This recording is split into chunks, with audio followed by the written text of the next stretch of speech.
casualidad o profecía, el idioma que no debió resucitar, evidencias imposibles y el cumplimiento de las cuestionadas profecías de la Iglesia de Jesucristo sobre el destino de Israel.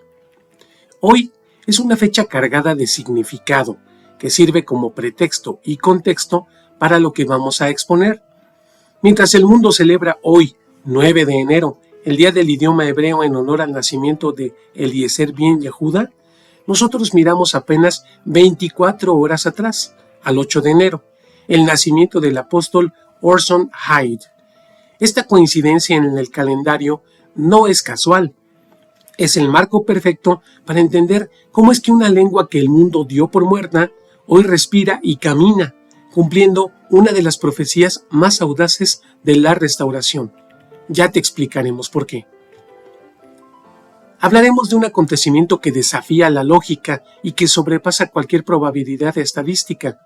Es un tema que probablemente incomoda a los escépticos, porque la fuente de esta información es precisamente la Iglesia de Jesucristo de los Santos de los Últimos Días, una institución cuestionada y criticada por muchos.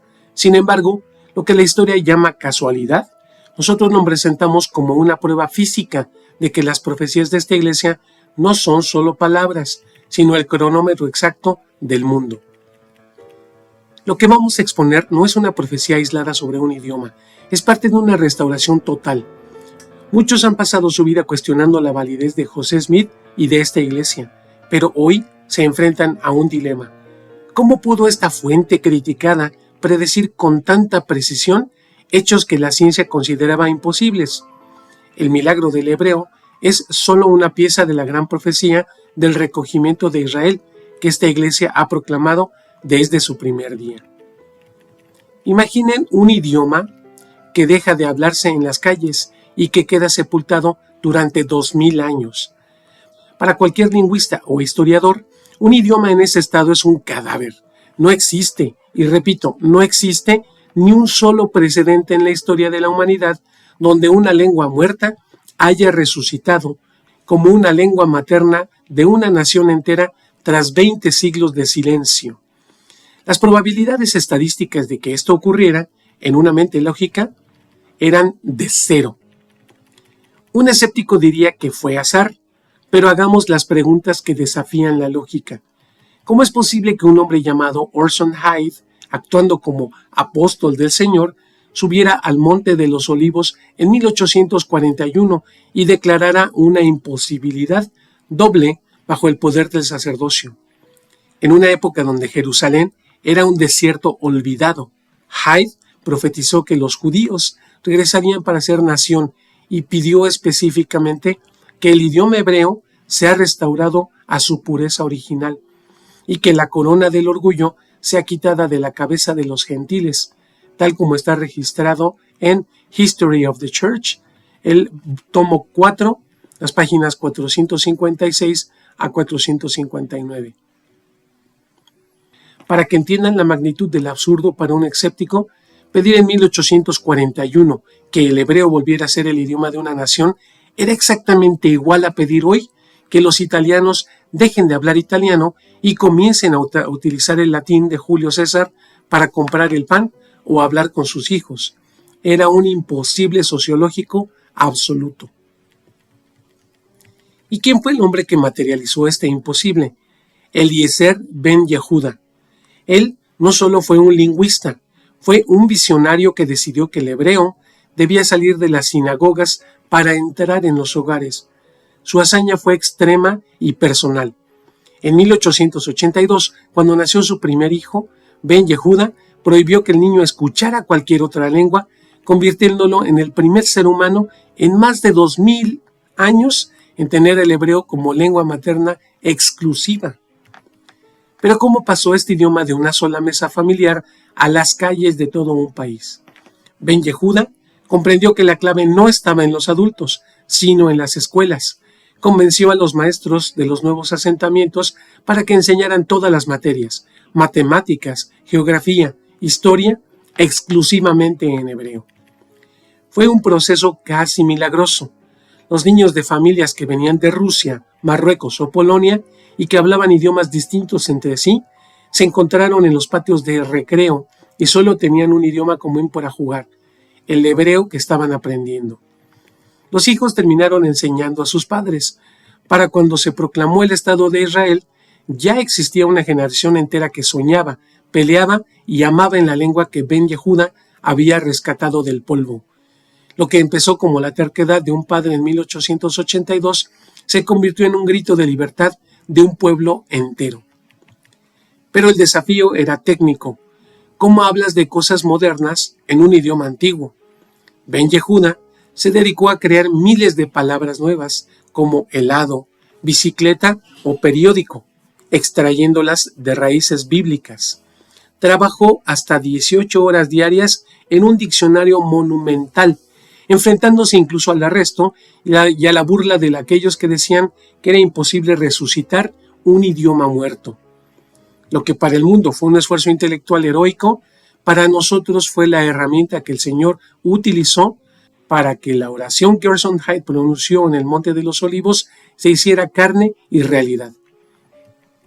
Aquí es donde la estadística se rinde ante la divinidad. Ayer, 8 de enero, fue el aniversario del nacimiento de Orson Hyde, quien abrió la puerta espiritual con su oración. Hoy, un día después, 9 de enero, celebramos el Día del Idioma Hebreo por el nacimiento de Eliezer Ben Yehuda, el hombre que ejecutó ese milagro. Una precisión de 24 horas en el calendario para conectar una profecía de hace 180 años con el renacimiento en una lengua milenaria. ¿Cómo explica un escéptico esto? Esto es la firma de Dios en las efemérides. Hay una prueba física que no se puede ignorar. Recientemente se halló en Jerusalén una columna de piedra de hace 2000 años, de la época del Segundo Templo. En ella está grabado el nombre de la ciudad, Jerusalén. Lo asombroso es que está escrito letra por letra, exactamente igual a como se escribe hoy en el hebreo moderno. Esa piedra estuvo muerta bajo tierra, mientras el idioma también estaba muerto en el aire. Que hoy un niño pueda leer esa piedra sin el traductor es el testimonio de que el pasado y el futuro se han unido bajo una misma voz. Como santos de los últimos días, sabemos que esto no es una casualidad. El Libro de Mormón salió a la luz en 1830 como el cronómetro del mundo. En Tercera de Nefi 21, versículo 7, el Salvador mismo deja la señal exacta de cuándo empezaría todo. Cito: «Y cuando estas cosas sucedan, que los de tu simiente empiecen a conocer estas cosas, será una señal para ellos de que ya ha empezado la obra del Padre encaminada a restaurar a su pueblo, oh casa de Israel». Cierro cita. Es resaltable notar que la preparación empezó incluso antes de la profecía de Orson Hyde. En 1836, el mismo José Smith contrató los servicios de un profesor judío, Joshua Seixas, para aprender hebreo. Mientras aquel lingüista seguramente pensaba que solo estaba enseñando una lengua antigua para el estudio bíblico, el profeta estaba validando el idioma que años más tarde Hyde dedicaría para toda una nación. José Smith buscaba las fuentes originales, pero sin saberlo, estaba sembrando la semilla de lo que hoy es una lengua viva, la lengua de un pueblo muerto que hoy es una potencia mundial. ¿Por qué nos interesa tanto esto? El profeta José Smith enseñó, cito: «En todas las edades del mundo, el propósito principal por el cual el Señor reunió a su pueblo fue el de edificarle una casa en la cual él pudiera revelar a su pueblo las ordenanzas de su casa». Cierro cita. Y Brigham Young fue tajante sobre nuestra identidad y responsabilidad.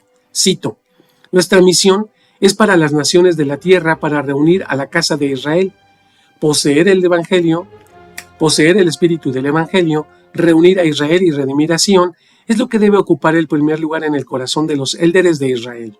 Cierro cita. No somos observadores, somos familia. Lo cantamos en nuestros himnos con orgullo. Oh, es élderes de Israel, recordándonos que poseemos las llaves que Moisés entregó a José Smith en 1836. El himno 130 resuena hoy más fuerte que nunca. En Sion se cantará: Israel, Israel, Dios te llama. Pero este milagro no es solo para verlo desde fuera. Si estas palabras resuenan en ti hoy, es porque probablemente tú también eres parte de esta historia. Te invitamos a que no seas un extraño para tu propia herencia. El recogimiento de Israel no solo es un evento geopolítico o algo bonito que cantamos, sino que es un asunto personal. Descubre tu linaje, busca tu bendición patriarcal y comprende tu lugar real en la casa de Israel. El mismo Dios que resucitó una lengua muerta de entre el polvo tiene un convenio vivo contigo. No eres un accidente de la historia, eres en ti mismo un cumplimiento profético. ¿Cómo es posible que se cumplan tantas cosas a la vez? El retorno físico a la tierra, la creación de un estado y la resurrección de una lengua muerta, si fuera una sola cosa, podría llamarlo suerte. Cuando son tres eventos imposibles ocurriendo en el orden y tiempo profetizado, estamos ante un diseño divino. Si eres escéptico, estás en tu derecho el continuar siéndolo, aunque te enfrentas a un milagro que rompe todas las reglas. Tienes que explicar cómo se cumplieron tres profecías imposibles simultáneamente: el retorno físico a la tierra, la soberanía nacional y la resurrección de una lengua muerta.